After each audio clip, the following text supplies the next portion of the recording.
Cary Six was abducted from his school in 1978, prompting one of the largest investigations in Nevada's history. Just 3 hours after his kidnapping, his parents would receive a call for ransom demanding $350,000 in small, unmarked bills for Cary's safe return. This caller went on to tell them that they would give them instructions on delivering the money in a following call around midday Friday. But that call never came, and Cary's case remains unsolved. We are in our 24th week. We are in Nevada, and today I am spotlighting the disappearance of Cary Sayegh. Cary is the son of Sol and Marilyn, wealthy, well-known owners of the Carpet Barn. It's important here that I stop and mention that Sol in 1978 was trying to get into the gaming business, and he, along with 2 others, would be arrested trying to bribe the then Gaming Control Board chairman, Harry Reid. The 3 men had developed a new type of gaming device and were trying to fast-track its approval. The FBI federal prosecutor Tom O'Connell said that this is where a man named Gerald Burgess and Sol would cross paths. This ends up being an important interaction. Gerald, who goes by Jerry, approached Sol at his home about the indictment for bribing Harry Reid and offered to, quote, take care of, end quote, Harry Reid for him. Sol would immediately ask him to leave. That brings us to 2 months later on October 25th, 1978. Cary attended the Albert Einstein Hebrew Day School on 600 East Oakley Boulevard near downtown in Las Vegas. On October 25th of 1978, around lunchtime, Cary's classmates witnessed Cary being approached by a male who did not work for the school, and they watched this male and Cary get into a car and drive away. There are unfortunately a lot of details lost in time to Cary's case, but from what I can tell from reading the archives and the article today is that at some point these children alerted the teacher that Cary was gone, or the teacher realized Cary was gone and spoke to the children. Either way, he was reported missing rather quickly. 3 hours after Cary was abducted from his school, the phone at the Sayegh's home would ring and Marilyn would answer it. On the other end of the receiver, she heard a low, raspy voice say, quote,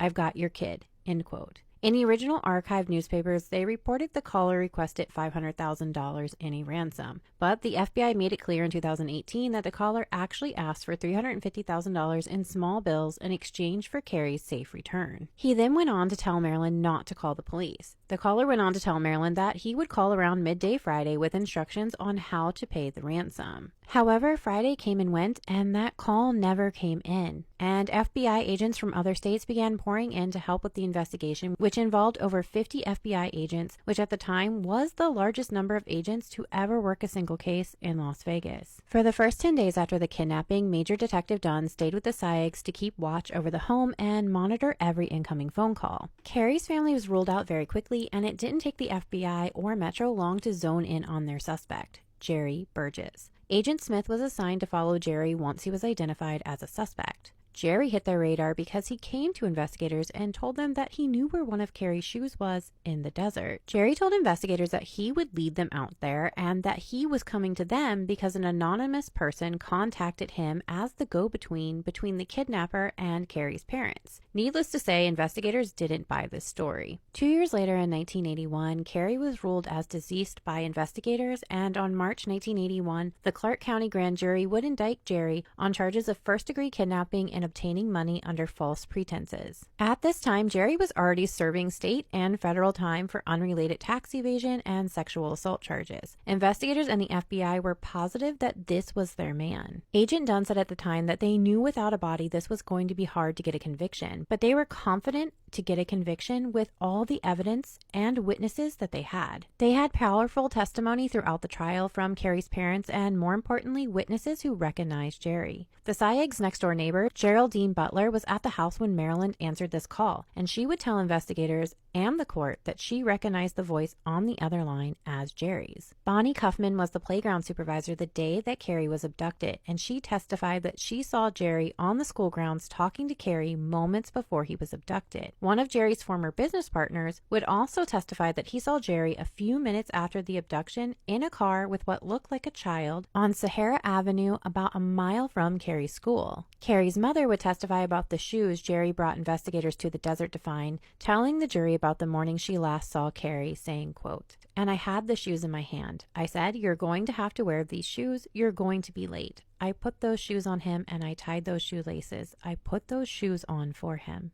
End quote. Yet despite these testimonies and many more, after a 3-week trial and days of deliberation, a jury of 6 men and 6 women found Cary not guilty. Cary would be paroled from his federal case on December of 1983, and then he entered the Nevada prison system and served out the remainder of his 15-year sentence for sexual assault. He would eventually be released in 1989. Cary remained their main suspect, and nearly 2 decades later, FBI agents and Metro officers were able to arrest Cary for selling a .22 with a silencer and ammunition to an undercover agent in a deal arranged by an FBI informant. During this operation, Cary did talk to the FBI informant about disposing bodies, saying that he could get rid of them by placing them in a steel drum and filling them with acid and welding them shut. Cary told the informant he could do this for the price of $250,000. On July 31st of 2000, when Cary met with this informant and undercover FBI agent, they asked Cary if he could put the body they were trying to dispose of with Cary's, and Cary said that Cary's body was close by but did not disclose the location.